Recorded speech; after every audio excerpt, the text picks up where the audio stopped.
끝나고 그 설 명절 지내러 가시는 분들이 있기 때문에 짧지만 중요하게 핵심만 좀 말씀을 좀 드리겠습니다. 지난주는 영적 시스템에 대한 얘기를 말씀을 드렸고요. 현장 시스템을 준비를 좀 해야 되겠습니다. 그러면 서론에 조금 생각을 해야 될 것이 도대체 현장이 뭐냐라는 걸 이해를 해야 되겠죠. 현장을 우리가 현장 사역한다 이러면 자꾸 뭘 특별한 걸 생각을 하는데 그렇지가 않습니다. 현장은 뭐 지역, 내 업, 내 지나갔던 과거 이 모든 것을 포함한 나의 삶입니다. 그런데 이것을 이 현장 속에서 하나님의 계획을 찾으려면 되어지고 쉬운데요, 이것을 벗어나서 뭘 하려니까 어려운 거예요. 직장 생활을 다니는 사람들 중에 예를 들어 보겠습니다. 내 거래처라든지 관련된 직원이 어느 날입니다. 어느 날 나를 통해서 이 사람이 말씀을 들으려고 은혜를 받기 시작을 해요. 그러면 이것을 지속해야 된다, 지속이 된다 안 된다 이거 상관없이 되어지게 돼 있습니다. 그죠? 그런데 직장 생활에서 내 거리가 좀 먼 지역에 한 2시간 되는 거리를 계속 말씀 운동을 지속해 한다 할 수 있겠죠. 그런데 한계가 옵니다. 그건 결국은. 그래서 하나님께서 이것을 위해서 우리 삶의 모든 것을 하나님께서 이끌어가고 계시거든요. 그래서 우리가 현장이다라고 얘기를 하면 내 삶 이렇게 생각하면 됩니다. 그러다 보니 또 자꾸 그 생각을 우리가 잘해야 될 게 있어요. 뭐냐면 이 사단의 근본적인 목적이 뭡니까? 우리를 무너뜨려 속이는 목적은 결국은 하나님의 구원 사역을 막고자 하는 겁니다. 그죠? 우리의 구원을 막지는 못합니다. 근데 우리를 통한 구원의 사역을 막기 위해서 속이는 거거든요. 그래서 어쩔 때는 위기로, 어쩔 때는 문제로 이렇게 하거든요. 그래서 분명히 고린도서 4장 4절에 그리스도의 광명의 빛이 비치지 못하는 것이 사단의 최종 목적입니다. 근데 반대로 하나님의 우리를 향한 최종 목적은 뭐냐면 마태복음 24장 14절에 땅끝까지 복음이 증거되고 난 이후에야 끝이 오리라 라고 되어 있습니다. 그래서 사단이 이것을 막기 위해서 성경에 나오는 걸로 한번 보겠습니다. 속인 것이 있습니다. 무너뜨린 것이 노예입니다. 애굽에 아수르와 바벨론에 그리고 바사 이런 나라의 포로입니다. 그리고 로마의 속국으로 무너뜨리게 만들었습니다. 그럼 잘 보세요. 노예 포로 속국으로 빠진 이유가 있습니다. 뭐죠? 복음을 놓쳐서 그렇습니다. 그건 맞습니다. 그런데 희한한 것은요, 사단은 이걸 가지고 속였지만 하나님께서는 이걸 뒤집어 버렸어요. 노예를 통해서 애굽을 발판 삼아서 세계복음을 이루셨고요. 그렇죠? 포로가 되어서 곳곳에 흩어진 자들을 통해서 세계복음을 이루셨고, 로마의 속국이 되어서 로마가 닦은 길을 통해서 바울이 제1차, 2차, 3차 전도행을 하게 되고요. 그 결과 250년 뒤에 로마가 그리스도 이름 앞에 무릎을 꿇게 됩니다. 그죠? 어떤 목사님이 저한테 이런 질문을 하셨습니다. 복음을 놓쳐서 노예로 포로로 속국에 빠진 거 아니냐? 예, 맞습니다. 그런데 성경의 주제가 그게 아니거든요. 그럼에도 불구하고 하나님께서는 약속을 성취하셨다. 그게 성경의 주제입니다. 그죠? 가나안 땅 가라 라고 하는 언약을 아브라함을 통해서 주십니다. 그죠? 근데 하나님께서 그 언약을 어떻게 성취하시죠? 애굽에 노예됐던 곳에서 나와서 가나안 땅 들어가게 하셨습니다. 그죠? 이스라엘 백성들이 또 속습니다. 이 이스라엘 백성들이 갖고 있는 사상 중에 진짜 나쁜 게 있거든요. 선민사상. 우리만 이겁니다. 우리가 이겁니다. 그래서 하나님께서 어떻게 흩어버린 겁니다. 포로로. 그래서 세계복음을 이루셨고요. 속국이 되어가지고 있는데 모든 길은 로마로 통한다는 말이죠. 바울이 1차, 2차, 3차 전도 여행이 속국되어서 땅을 개척하고 관련되어 있는 곳에 들어가서 세계복음을 이루게 됩니다. 이걸 보고 현장이라고 그럽니다. 여기서 하나님의 계획을 받냐 못 받냐는 거거든요. 그래서 하나님의 이것을 계획을 본 자들의 역사가 성경입니다. 노예로 잡혀 있지만 하나님께서는 이것을 배경으로 해서 하나님의 약속을 성취시키시는 것이구나라는 걸 봤던 사람이 모세, 그죠? 이드로, 여호수아, 갈렙, 그리고 소수의 제자들입니다. 성취하셨습니다. 그죠? 포로가 되었을 때 이걸 알았던 사람이 있습니다. 대표적인 사람이 다니엘과 세 친구입니다. 뜻을 정했다라고 되어 있죠. 속국이 되었을 때 이거를 하나님의 계획으로 봤던 사람들이 있습니다. 초대교회입니다. 그리고 바울입니다. 근데 이 속에 있을 때 원망, 문제를 삼고 어렵다, 안 된다, 어떻게 해결하냐라는 사람을 통해서 하나님께서 일을 진행 안 하셨습니다. 뭘 받냐? 하나님의 약속을 받습니다. 노예가 하나님의 약속을 가두지 못했고요. 그죠? 포로가 하나님의 계획을 가두지 못했습니다. 속국이 하나님의 계획을 가두지 못했습니다. 그렇다면 내가 복음이 아닌 붙잡혀 있는 세 가지가 있을 겁니다. 노예된 것. 지금 노예 시대는 아닙니다. 하지만 내 생각에, 내 현실에 이런 노예가 있는 게 있습니다. 아니면 문제에. 그죠? 이것을 조금만 하나님의 계획으로 보게 되면 그 뒤에 하나님의 응답들이 널려 있습니다. 계속 말씀드리겠습니다만은, 자, 그러면 시간이 없으니까요. 자, 핵심만 보겠습니다. 지금도 하나님께서 탄식하면서 보는 현장이 있습니다. 성경을 보면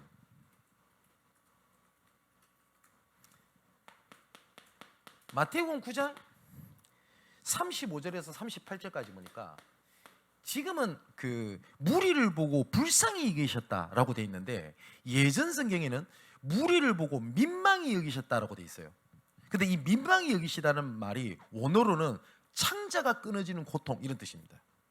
그 예수님께서는 현장을 보시면서 창자가 끊어지는 고통을 느끼셨다 이 말이거든요. 뭘 보셨냐? 유리 없이 방황을 보신 겁니다. 두 가지를 보신 겁니다. 주수할 것은 많은데 일꾼이 적다 이걸 보셨어요. 두 번째는 현장에서 유리 방황하는 용어를 보셨어요. 근데 우리는 딱 반대로 봅니다. 다른 사람이 죽든가 말든가 내가 힘들어 죽을 파이라. 또 반대로 이렇게 합니다. 전도할 데가 없다 이럽니다. 그렇습니까? 그러면 성경이 예수님의 탄식하고 내하고는 상관이 없다라는 거 아닙니까? 그죠? 전도에도 응답이 없습니다. 그래서 힘이 빠집니다. 열매가 없습니다. 그래서 많이 힘이 듭니다. 우선은 응답이 있다 없다를 떠나서 현장을 보는 시작 자체가 하나님의 방향과 내 방향이 완전히 틀려버린 거예요. 그죠? 여러분들은 현장을 봤을 때 어떤 생각이 드십니까? 뭐 꼭 다 그런 건 아니겠습니다만은 어디 가서 꼭 전도 캠프를 진행하다 보면 어린아이 영접자가 제일 많아요. 물론 한 어린아이가 돌아오는 게 영혼이 돌아오는 게 참 뭐 감사하겠죠. 그런데 수많은 사역자들이 일반 어른들 조금 자기보다 좋은 옷 입거나 차 타고 있으면 보고 못 전합니다. 뭔지 알아요? 내가 더 없어 보여요. 진짜 그렇게 보이십니까? 현장에 저는 모든 사람을 다 만나본 건 아니겠죠. 진짜 많은 사람을 만나봤습니다. 돈 있다는 사람도 만나봤습니다. 어떤 분 부탁을 들어가지고 내 기업 이름은 말 못하겠고요. 어떤 이름만 들어도 아는 회사의 부사장을 만났어요. 이 사람이 나이가 젊어요. 30대 중반밖에 안 돼요. 2시간을 만나서 얘기를 하는데 제가 단 5분도 복음을 못 전했어요. 그 이유가 있습니다. 2시간 동안 자기 힘든 얘기만 계속 하는데 그 듣는 시간도 2시간으로 부족해요. 그게 자기도 아차 싶은지 목사님 얘기를 들어야 되는데 죄송합니다. 근데 어쩔 시간이 없으니까 이 사람 시간을 쪼개서 만나는데 어떤 생각이 들으냐? 불쌍하다라는 생각이 들어요. 연봉이 수십억이면 뭐합니까? 연예인들 화려해 보이죠? 특히 우리 10대들, 우리 랩런트들 진짜 그리 보입니까? 제가 연예인들 다 만나본 건 아닙니다. 근데 그 중에서 유명하다 나름대로 레전드라는 연예인들 만나봤을 때 죄송한 표현으로 정상이 별로 없어요. 그렇다니까요. 좀 진짜 우리가 복음 전해야 될 것이 뭐냐면 누구 연예인 자살했다 싶으면 전부 다 TV 보시죠. 전부 십자가 다 메고 있어요. 어떻게 이런 일이 있을 수 있습니까? 그죠? 지금 방송이 되고 있어서 말을 못 하겠는데 어떤 중견 탤런트가 한번 도와달라고 해서 우리 요 근처에 만났어요. 근데 이분이 누구냐? 직분이 권사예요. 보니까 각 교회들마다 돌아다니면서 누구 권사 연예인 간증 집회 막 쫓아다녔어요. 근데 이 사람은 예수님이 계신지도 믿음이 없어요. 구원의 확신도 없어요. 자기 아들은 정신문제가 왔어요. 그런데 본인은 간증 집회 다닙니다. 왜냐? 교회 연예인들이 다 막 띄우거든요. 누구 온나 뭐 오거든. 이름만 들어도 아니까. 이 현실입니다. 그 길을 향한 하나님의 탄식입니다. 그죠? 그래서 얼마만큼 하나님께서 이 현장을 보는 것이 시급하셨냐? 마태복음 10장에 1절에 42절에 보니까 아직 깨닫지도 못하고 제대로 알지 못한 제자들을 가장 먼저 어떻게 했냐? 현장부터 보냈어요. 예수님께서. 뿐만 아닙니다. 누가복음 10장에 중직자들을 세우시자 말자 현장을 보게 하셨습니다. 하나님께서. 그러니까 뭘 어떻게 해야 된다, 사역을 해야 된다 이거 이전에 하나님께서는 현장을 보기 원하시는 겁니다. 그러시고 난 다음에 예수님께서 말씀하신 겁니다. 마태복음 11장 28절에 30절에 보니까 수고하고 무거운 짐진 자들아 다 내한테 와라. 내가 너희를 쉬게 하겠다. 자, 여기 보니까 짐 일이 되겠죠. 그죠? 짐을 내려놔라. 그러면서 내려놔라라고 하실 뿐만 아니라 그렇게 말씀하셨습니다. 그 짐 내려놓고 내가 주는 멍에를 메라. 내가 주는 멍에는 쉽고 가볍다. 이렇게 말씀하셨어요. 자, 잘 생각해 보세요. 예수님께서 네 진짜 무거운 짐 그 내려놔. 내가 짊어져 줄게. 그리고 내가 주는 짐을 메라. 내가 주는 짐은 쉽고 가볍다. 라고 얘기를 해요. 근데 거의 대부분 어떻게 하고 있냐면 그러면 내가 뭐 지칩니다, 힘듭니다 하면 어떻게 되죠? 내가 짊고 있는 짐을 내려놔야 되잖아요. 근데 이 짐 내려놓지 않아요. 내려놓지 않은 상황에서 쉽고 가볍다라고 하는 짐까지 짊어지니 더 힘든 겁니다. 그죠? 내가 삶이 지쳐 죽겠는데 중직자 하라네? 전도하라네? 교사하라고 그러네? 미치는 거예요. 그죠? 그럼 어떻게 해야 돼요? 하나님께서 맡기신 일은 쉽고 가볍다 했으니까 내가 짊어지고 있는 게 있고 이거 내려놔야 되겠다 이래야 되잖아요. 근데 거의 대부분 어떻게 합니까? 내가 지는 짐을 그대로 짊어지고 쉽고 가볍다는 그 짐을 내려놔 버린 거예요. 그죠? 나는 아직 전도할 때 아닙니다. 나는 아직 중직자 때가 아니에요. 나는 아직 교사가 안 됩니다. 나는 아직 멀었어요. 이럽니다. 딱 성경 반대로 하는 거예요. 그러면서 어떻게 하냐? 그 짐 그대로 짐 내놓고 또 짐 지르고 끙끙거리고 살아가는 겁니다. 지금 이 시대가 딱 이렇단 말이에요. 그죠? 이런 얘기 진짜 많이 들었어요. 난 아직 전도할 때가 아닙니다. 언제가 그때입니까? 니는 아직 전도할 때가 아니야. 니는 아직 생명 살릴 때가 아니야. 니부터 살려. 그러면 얼마만큼 살려야 내가 만족하고 세계복음 할 수 있을 것 같습니까? 제가 예언컨대 그 사람 일평생 전도 안 합니다. 왜냐? 나라고 하는 것에는 만족이 없어요. 절대. 그렇지 않습니까? 제가 이번 한 주 동안 기도하는 도중에 우연찮게입니다. 내 이름 뭘 못하겠고 우리 같이 복음하는 단체에서 나갔던 친구가 있어요. 이 친구가 다른 단체 속에 있을 거 아닙니까? 그래서 본인이 이 전도운동을 손을 넣고 나간 이유에 대한 얘기를 하더라고요. 1시간 반 동안.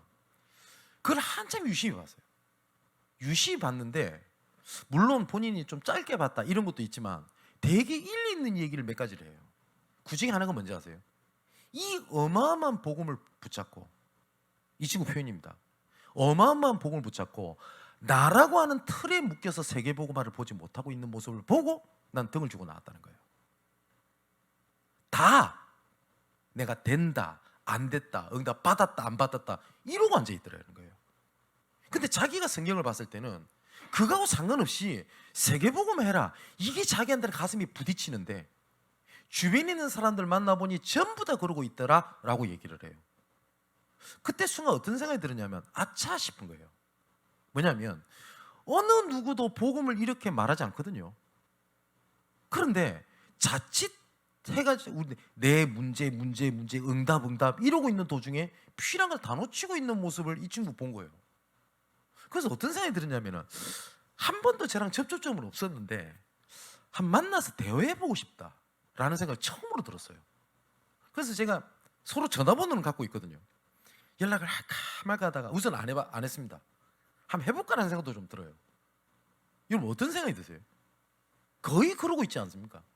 거의 하나님의 탄식이 아니라 내 탄식을 딱 갖고 살아가는 거예요.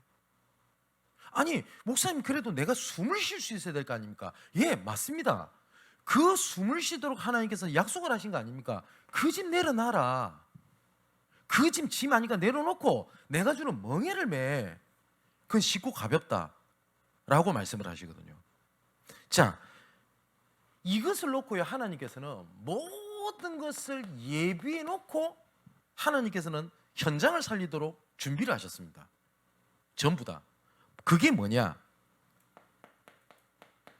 나입니다.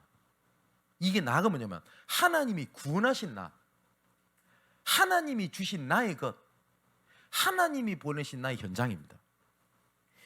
지난 날을, 과거를요, 발판 삼아라고 하는 것이 뭐냐면, 지난 날에 주셨던 지난 모든 것들이 복음의 눈으로 보이게 되면 그것이 복음 전할 수 있는 컨텐츠가 돼요.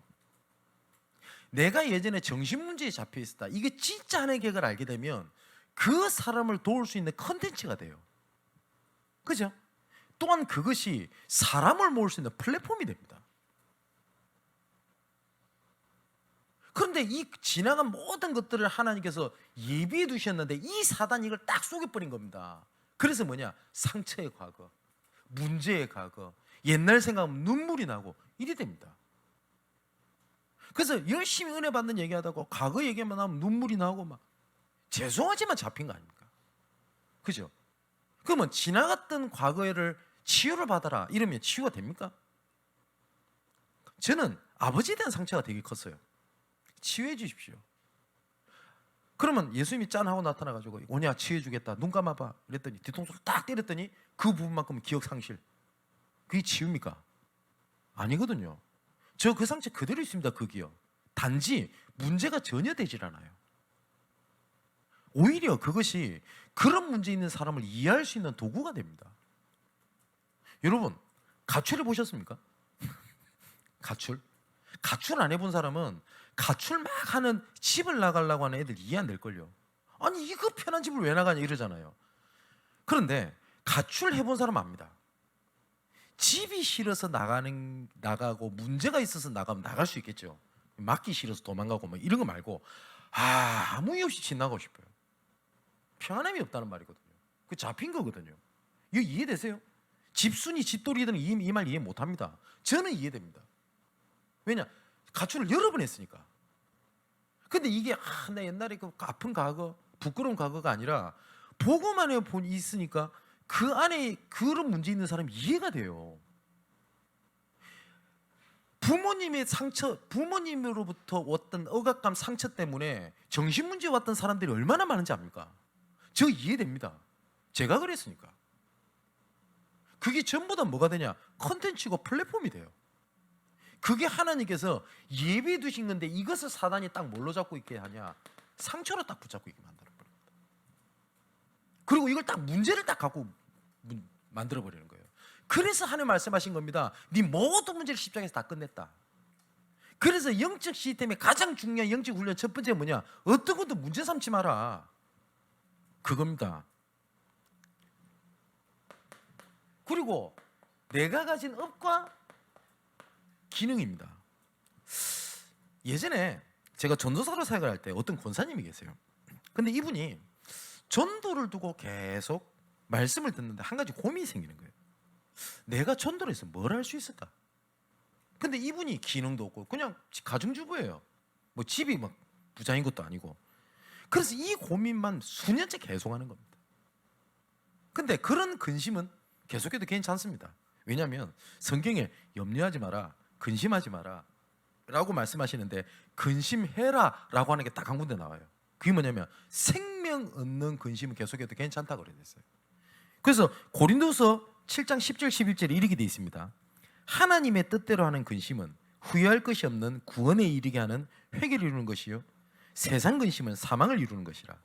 보라, 하나님의 뜻대로 하게 된 이 근심이 너희로 얼마나 간절하게 하며 얼마나 변증하게 하며 얼마나 분하게 하며 얼마나 두렵게 하며 얼마나 사모하게 하며 얼마나 열심 있게 하며 얼마나 벌하게 했는가.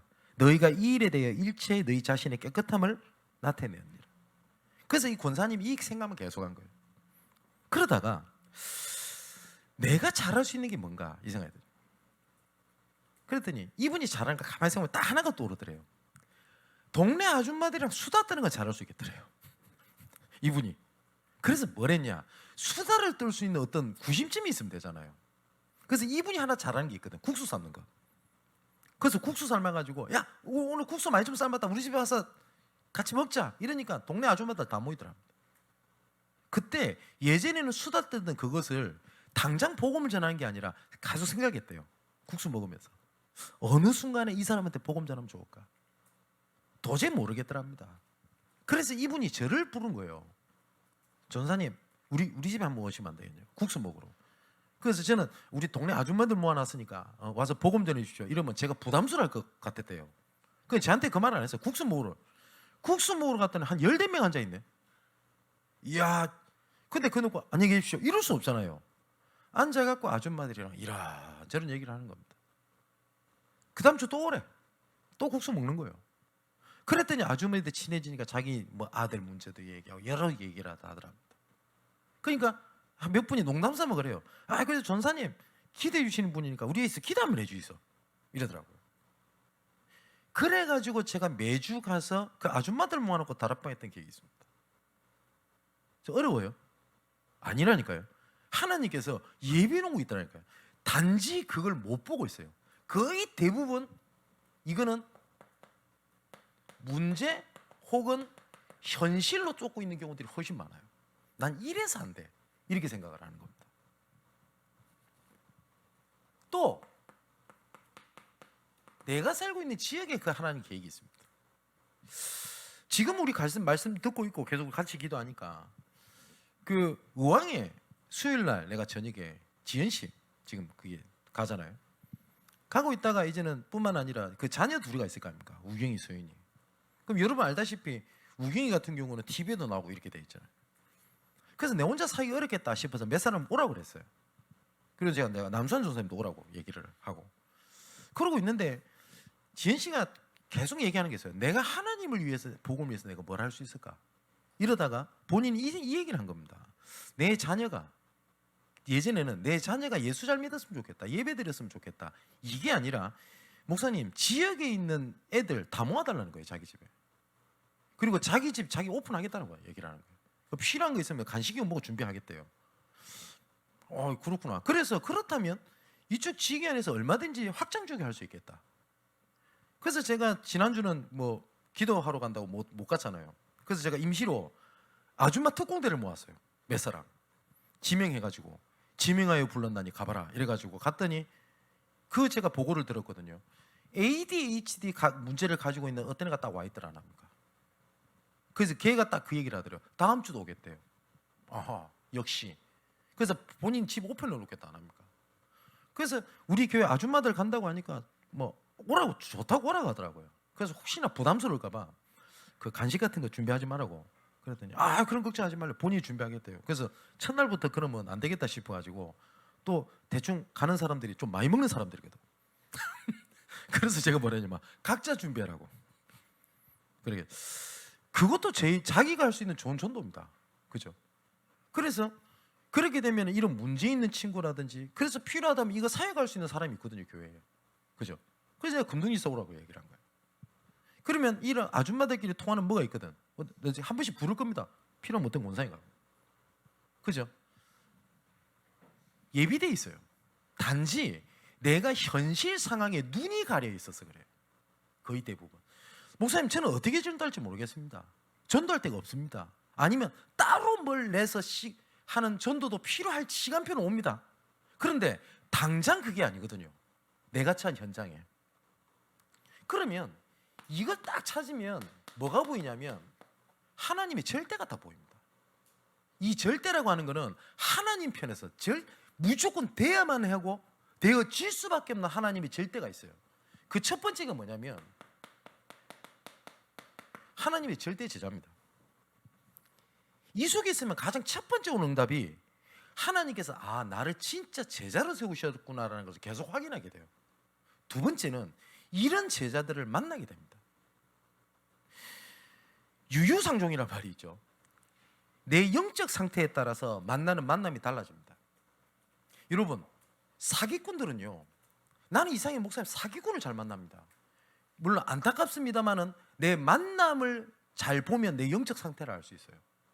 그 희한합니다. 음란한 부분에 영적으로 잡혀 있으면요, 그런 사람 희한하게 계속 만납니다. 그럼 또 어떻게 생각하냐? 내가 저 인간 만나서 저리 됐어 이럽니다. 아니요, 영적 상태입니다. 도박꾼들은요, 제가 매번 말씀 안 드립니까? 도박꾼들이 신문지에 광고 내가지고 도박 정욕이 있다 모여라 이리 안 합니다. 불법이기 때문에 큰일 나게요. 희한합니다. 모입니다. 약쟁이들은 희한하게 통합니다. 동성애도 딱 통합니다. 유유상종이란 말이 있잖아요. 그런데 내가 이 속에 하나님의 절대 제자의 흐름 속에 딱 들어가게 되면 그게 딱 만나지게 돼 있어요. 자, 그럼 성경을 한번 보겠습니다. 사도행전 1장에 보면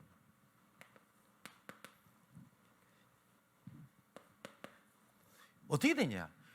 이때 예수께서 십자가에 죽으시고 난 다음에 부활하셨는데 감난산에 모였던 제자들이 있습니다. 이때 보니까 약 500여 명의 증인들 이리 돼 있어요. 그리고 이 증인들 중에 마가다락방이 모입니다. 이때 약 120명이라고 돼 있죠. 120명의 사람들이. 요 마가다락방에서 모였는데 2장 9절에서 11절에 보니까 전 세계에 흩어져 있는 15개국에 있는 제자들이 다 모입니다. 왜 제자들이라고 표현하냐면 이때는 전 나라에 흩어져 있는데 오순절날 예배를 위하여 모였다라고 하는 건 보통 사람들이 아니거든요. 그죠? 이런 사람들 다 특징이 있습니다. 있어야 될 자리, 있어야 될 흐름 속에 있었던 제자들입니다. 맞죠? 자, 그랬더니 하나님께서 어떻게 하시죠? 사도행전 6장 1절에서 7절, 7장 1절에서 60절, 8장 4절에서 8절, 이 다 누구들입니까? 중직자들입니다. 이 속에서, 이런 흐름 속에서요, 바울이라는 제자가 딱 나옵니다. 누구한테 하나님께서 이 바울이라는 제자를 맡겼냐? 아나니아라고 하는 중직자. 우연 같습니까? 아닙니다. 근데 이 아나니아라고 하는 사람들도 어떻게 됐죠? 스데반의 환란으로 인하여 곳곳에 흩어진 겁니다. 아니 어떻게 이럴 수가 있습니까? 중직자 세웠는데 더 든든하게 돼야 되는데 더 핍박해서 흩어진 거예요. 흩어졌는데 다메섹이라고 하는 지역에 흩어져서 있던 한 중직자가 있었습니다. 아나니아입니다. 그 아나니아에게 하나님께서 말씀하신 겁니다. 너는 치과로 가라. 그게 사울이라는 자가 있는데 기도하고 있는 중이다. 그죠? 이는 이방인들과 많은 임금들 앞에서 나의 이름을 증거하게 나의 택한 그릇이다. 그 흐름 속에서 바울이라는 제자가 나오게 됩니다. 참 감사할 일이죠. 뿐만 아니라 사도행전 11장 19절에 그리고 26절까지 말씀 보니까 이 흩어진 제자들이 나아가 어떻게 됩니까? 안디옥 교회를 세우게 돼버려요. 자, 제자의 흐름 속에 제자를 만난 겁니다. 그런데 잘 보세요. 이 상황, 이 사람들이 특징이 뭡니까? 핍박, 어려움. 이것을 핍박을 피해갔다 아니면 핍박에 잡혀있지 않았어요. 그것이 전부 다 뭐가 돼요? 문이 됐다니까요. 그죠? 우리 교회가 올 한 해 정복의 시스템이라고 하는 언약을 붙잡고 한 해 동안 가는데 위기가 올 수 있을 겁니다. 여러 가지 문제가 올 수 있을 겁니다. 그러면 우리 모든 중직자를 포함해서 성도들은 딱 그렇게 잡아야 돼요. 이거 문제 아니다. 이거는 하나님께서 문을 열시기 위해서 하나님께서 작업하시는 응답의 때지 문제 아니다. 딱 그렇게 봐야 돼요.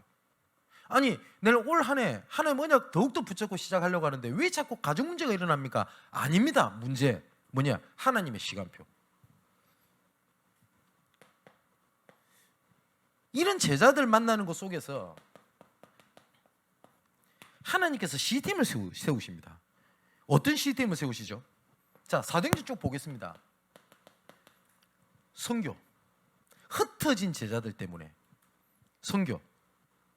뿐만 아닙니다. 문이 막혀요. 그때 어떻게 되죠? 전도자다운 인도를 딱 받게 됩니다. 그전에는 문제 따라 인도받고 응답 따라 인도받고 했다가 이제는 이 팀들이 어떻게 되죠?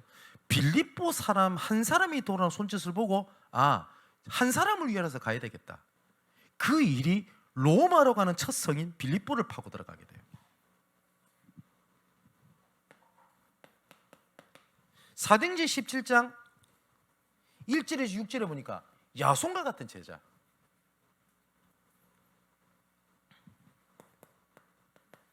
18장 1절에서 4절에 보니까 브리스길라 부부,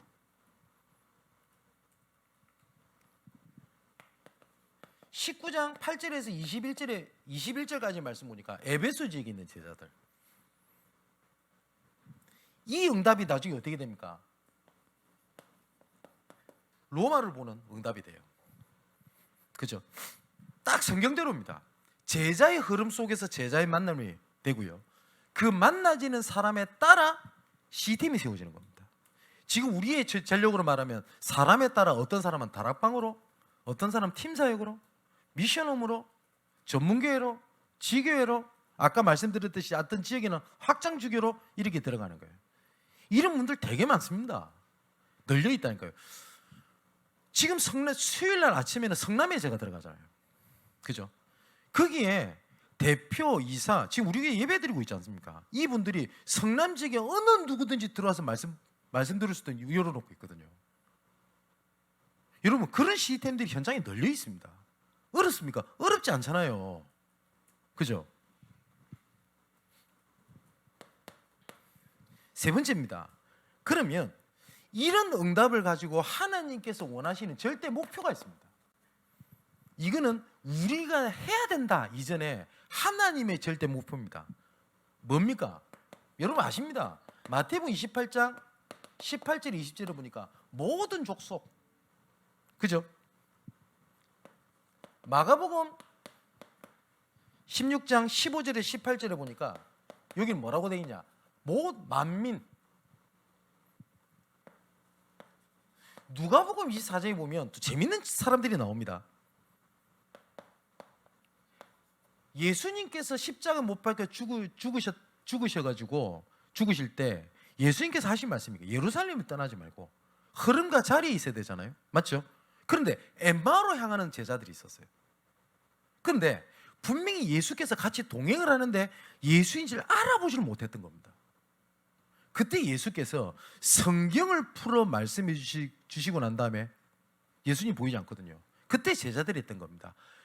말씀을 풀어주실 때 우리 마음이 뜨겁지 아니하더냐 하면서 예루살렘으로 향해 버립니다.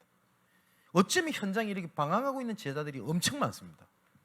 나름대로 믿는다 하는데 복음 전혀 몰라서 이런 사람도 있다니까요. 요한복음 내 어린 양을 먹이라. 사도행전 1장 8절에는 아시죠? 땅끝 이리 되어 있습니다. 자, 우리 계속 말씀드릴 거지만 현장 시스템이라고 할 때 딱 하나를 기억하면 됩니다. 하나님께서는 내 삶의 모든 것을 준비해놨다. 단지 이 사단이 속이는 거예요. 문제로, 상처로, 갈등으로 있다니까요. 생각 외로요. 갈등이 있다. 저 사람과 함께 못하도록 사단이 속이고 있다는 생각이 안 듭니까?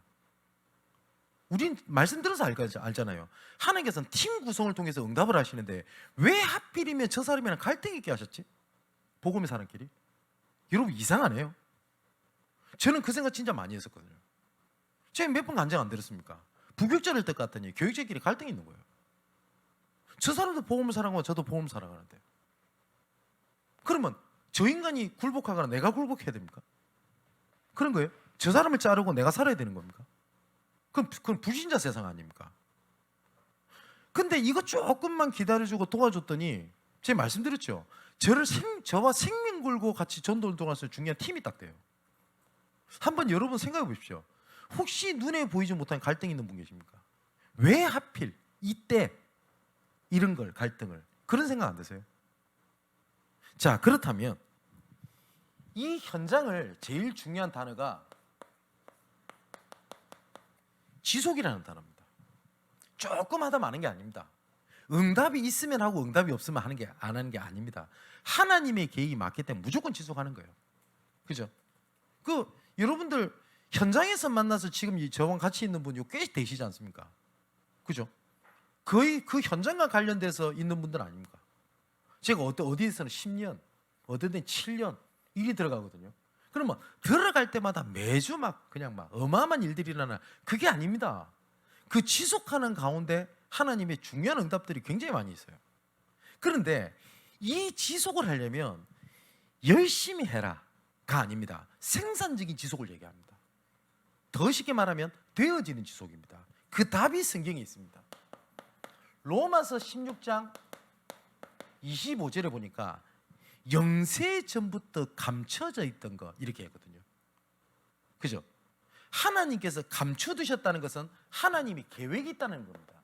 그러면 하나님의 계획이 뭔지를 보는 거예요. 왜 이 사람 만나겠지? 왜 하필이면 이 직을 계속 들어가게 했지? 그러면 딱 보여지는 게 있어요. 이제는 나타나신 바가 되었어요. 그게 보여집니다. 그러면 이것을 방법이 아니라 성령인도 받는 겁니다. 받다 보면 내가 어떤 계획을 알고 인도를 받았는데 그 계획보다 더 늘 큰 계획이 하나님의 계획이 있어요. 기도 제목을 드릴 거는 제가 보니까 한 4년 전에 제가 진행을 했던 것 같더라고요. 제가 신학교에 전도 캠프를 담당을 해달라 해서 그냥 얼떨결에 부탁을 하니까 진행을 했어요. 한 학기를 진행을 했더니 보통 한 학기마다 이렇게 진행자가 바뀌는데 저보고 한 학기를 더 해달래요. 그래서 했어요. 1년 동안. 그런데 그때 되게 힘들었어요. 왜냐하면 저는 학교 후배들이라고, 저도 그 학교 출신이니까 진짜 목요일 하루를 비웠어요. 하루를 비워가지고 진짜 온전히 사역을 했는데 얼마만큼 제가 그냥 힘이 쫙쫙 빠질 정도였냐면 응답 중심은 아닙니다만 못 알아들어요. 신학생들이 어떤 미션을 주면 하는 친구들이 없어. 힘이 쭉쭉 빠지는 거예요. 그래서 그 다음에 한 번 더 해달라 했어요. 안 한다 그랬어요 제가. 그래서 안 했거든요. 그런데 그때 조금 지속한다, 그래도 제 친구는 좀 괜찮다, 이런 신학생 몇 명이 보였어요. 그래서 저런 친구는 좀 전도할 수 있겠다, 이런 친구들이 있었거든요. 그 중에 한 친구는 누구냐? 우리 남선 전사님이에요. 그때 저랑 우리 교회 같이 있겠다 이런 생각 한 적이 없어요. 그때는 학부생이었어요. 그래서 이번에도 부탁이 오길래 생각이 좀 많더라고요. 또 이걸 또 해야 되나 이런 생각도 들고, 두 번째는 또 좋은 생각은 그렇다면 우리 전사님처럼 이런 사람 한두 사람을 찾을 수 있다면 가야 되지 않겠나 이런 생각도 들고, 세 번째는 어쩌면 우리 한국 교회의 미래를 돕는 사역일 수 있지 않겠나 이런 생각이 좀 듭니다. 그래서 제가 그 2023년도에 목요일 날은 거의 하루를 비워가지고 학교 사역에 좀 해야 될 것 같은데 좀 기대해 주십시오. 인도 받아보려고 합니다.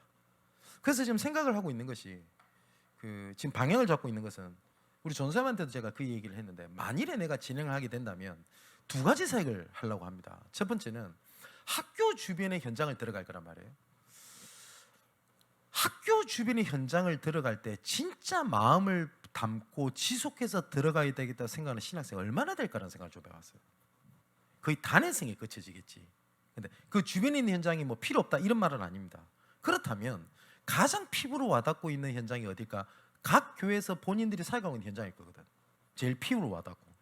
그러면 그 현장 플러스 교회 그 학교 근처에 있는 지역을 잡아서 진행을 해야 되겠다. 그러면 우리 전사님들이 있는 교회 전체 캠프를 같이 진행한다고 생각을 하고 하면 좋지 않겠나?